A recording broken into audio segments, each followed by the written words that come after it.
The Replacements. The Replacements were an American rock band formed in Minneapolis, Minnesota, in 1979. Initially a punk rock band, they are one of the main pioneers of alternative rock. The band was composed of the guitarist and vocalist Paul Westerberg, guitarist Bob Stinson, bass guitarist Tommy Stinson and drummer Chris Mars for most of its existence. Following several acclaimed albums, including Let It Be and Tim, Bob Stinson was kicked out of the band in 1986, and Slim Dunlap joined as lead guitarist. Steve Foley replaced Mars in 1990. Towards the end of the band's career, Westerberg exerted more control over the creative output. The group disbanded in 1991, with the members eventually pursuing various projects.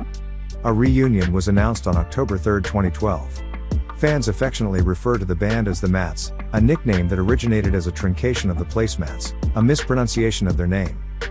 The Replacements' music was influenced by rock artists such as the Rolling Stones, the Beatles, Faces, Big Star, Slade, Badfinger, Creedence Clearwater Revival, and Bob Dylan, as well as punk rock bands such as the Ramones, the New York Dolls, the Buzzcocks, the Damned, and the Sex Pistols.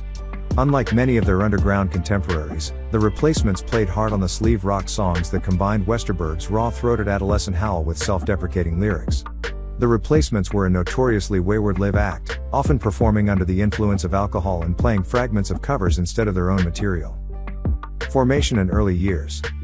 The Replacements' history began in Minneapolis in 1978, when 19-year-old Bob Stinson gave his 11-year-old brother Tommy Stinson a bass guitar to keep him off the streets. That year Bob met Mars, a high school dropout. With Mars playing guitar and then switching to drums, the trio called themselves Dog Breath and began covering songs by Aerosmith, Ted Nugent and Yes without a singer. One day as Westerberg, a janitor in U.S. Senator David Dernberger's office, was walking home from work, he heard a band playing in the Stinsons' house. After being impressed by the band's performance, Westerberg regularly listened in after work. Mars knew Westerberg and invited him over to jam. Westerberg was unaware Mars drummed in Dog Breath. Dog Breath auditioned several vocalists, including a hippie who read lyrics off a sheet. The band eventually found a vocalist, but Westerberg wanted to be the singer and took him aside one day to say, "The band doesn't like you."